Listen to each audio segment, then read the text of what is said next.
Hello, it's Brother Gerald, YouTube philosopher, and today we conclude our analysis of the prodigal son in relationship to leadership as well as in relationship to receiving the full blessing that God would have us to enjoy here on this earth.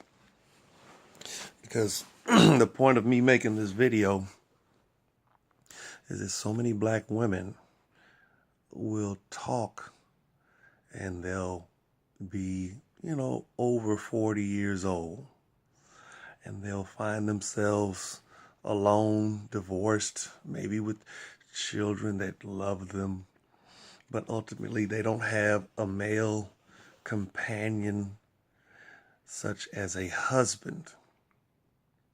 And I'm going to say that the reason why you don't have a husband and the reason why you're rejoicing in the Lord is because for all the years in your youth that God had blessed you with an inheritance. He gave you phenomenal beauty. He gave you the sacred vagina. Your vagina, believe it or not, is a very sacred and intimate physical form. And here it is, like the prodigal son, that was an inheritance given to you. Because the inheritance that comes out of that womb is your children. And here it is for you to allow so many men inside you planting their seed in you, and you might get pregnant, you might get an abortion, you might have the baby.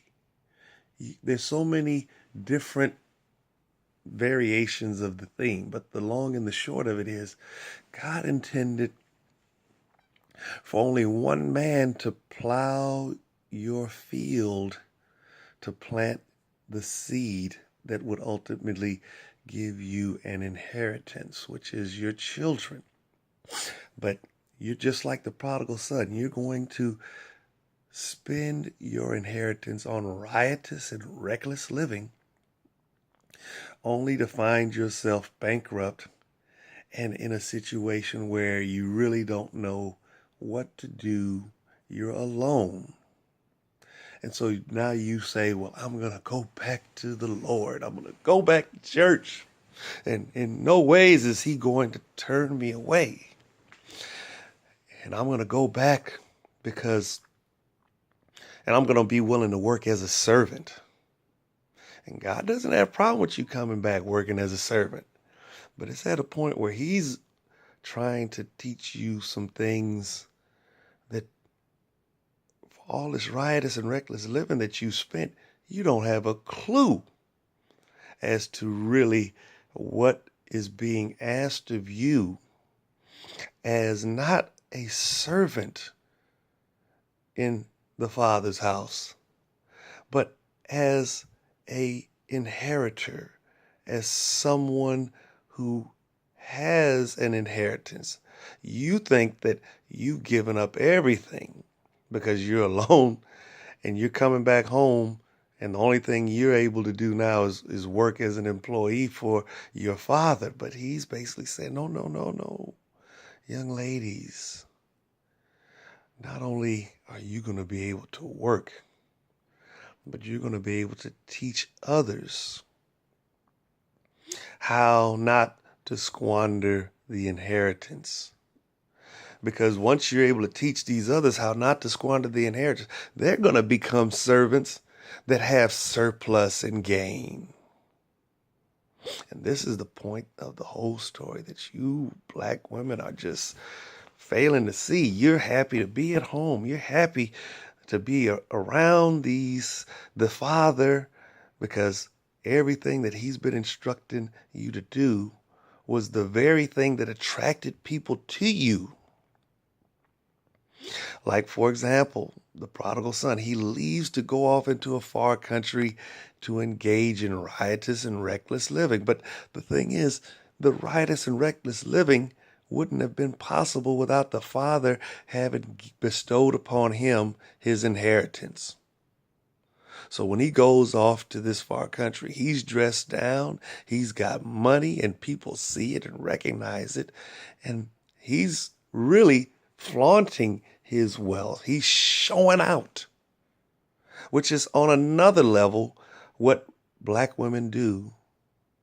You know, when we watch these videos, when we see these women on YouTube, some of these women are actually saying, I'm going to, if I get so many subscribers, I'm going to have some sexual encounter with a man. And that just drives up the subscription. And so she's painting herself into a corner where she's taking the very gift that God had given her, the very inheritance, and she's squandering it on riotous and reckless living, not even realizing what she's doing. And then here it is.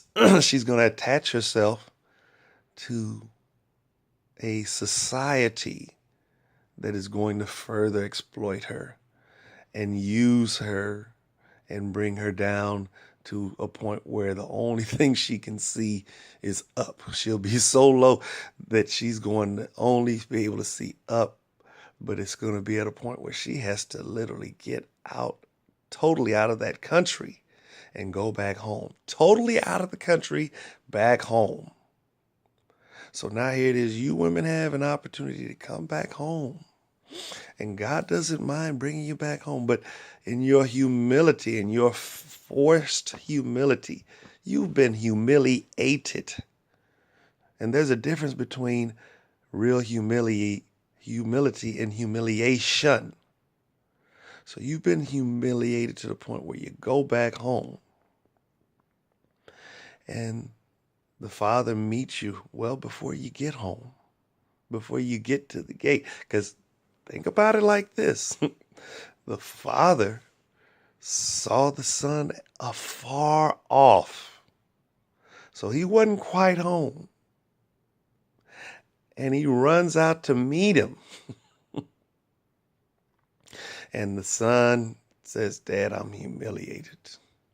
Your servants are doing better than what I've been able to do with my inheritance. And I've sinned against you. I've violated the trust that you gave me.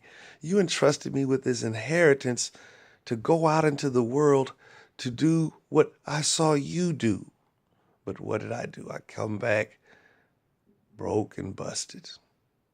And so the father says, well, son, your inheritance was just a snapshot of what truly I had for you, because if it wasn't, there wouldn't be anything for him to come home to. So now here it is. He comes home, and now his father walks with him back home. And when he gets home, he finds a celebration taking place. He's ordered the servants, who also went down with him, to say, listen, get sandals for my son, get a robe, get a ring. We're going to kill the fatted calf, and we're going to celebrate. And the killing of this fatted calf to celebrate is almost like a type of making a sacrifice. And making the sacrifice is what is going to allow the celebration to be complete. And I would say that this killing of the fatted calf could be like the sacrificing of Jesus, in that Jesus is taking on the grief and the humiliation of the sin in order to get to the other side of being able to reside in his Father's house and to get that which he lost, to get that restoration of that which he thought was totally gone. But here it is. We focus now on the brother who, during his receiving his inheritance, he continued to work for his father. But in working for his father, he never experienced anything that was going to get him to really appreciate that which he enjoyed for his whole life. In fact, he had a resentment toward his brother because his brother squandered his inheritance and he comes home getting even more. But he didn't get anything more. He just got what his humiliation gave him access to really appreciate and value everything that his father was about. He thought his father was a stuffy, rich guy who really just had it going on, and he doesn't really know what living is all about. He needs to see the world and experience these foreign ways of thinking. But the thing is, in this far off country, those foreign ways of thinking ultimately led to famine. Famine that encroached upon him because, when his father's money ran out, his resourcefulness to get resources was gone too. And so the father talks to the second brother, and he shows the second brother, from the very beginning, everything that's around you was yours to do with as you wished. And it was because of your obedience and in your working alongside with me that all of these things were here and at your disposal. The fact that you didn't want to take the time to celebrate, you didn't want to take the time to enjoy these things because you thought these things were so precious that you couldn't just take a moment to celebrate with your friends. You're just busy working all the time, that you were ignorant of the added dimension of these things to your life that gives you joy, that gives you security, that gives you the means to have a righteous celebration. Because here it is, we're having a righteous celebration about your brother being here. And you can't even stomach the fact that your brother gets it, that he came home to be just like you. He's coming home to be just like you. So how is it that you are working and you're around me, but you just don't get it? And this is the point I'm trying to show my sister, as well as black women today. You're hanging around God's house, but you just don't get the point of being able to serve him and to celebrate when somebody who's broken, which is like yourself, recognizes the humiliation, but now here it is, you come home and you don't even want to celebrate the fact that you've learned the lesson. You want to work all the darn time like the brother and look down on these other people who are still out there in the fields taking their inheritance and squandering it. And they're ultimately going to come home and be like that brother, resentful that they can no longer be out in the street living riotous. They're going to be jealous of the fact that they never got the chance to do their dirt. But here it is, if you guys truly get this story, on so many levels of great blessing, you can see that in coming home, you're not losing anything. You're gaining. You're gaining insight to just how wicked and evil and vile these godless philosophical views surrounding your father's house are bankrupt. When famine hits, they're growing pigs. They're looking to feed pigs to provide sustenance. And the pigs are eating the garbage of society. And here it is, they're being brought up for slaughter to feed the citizen, to give profit and gain to the citizen. But here it is, Even the people that labor for the citizen, they have nothing.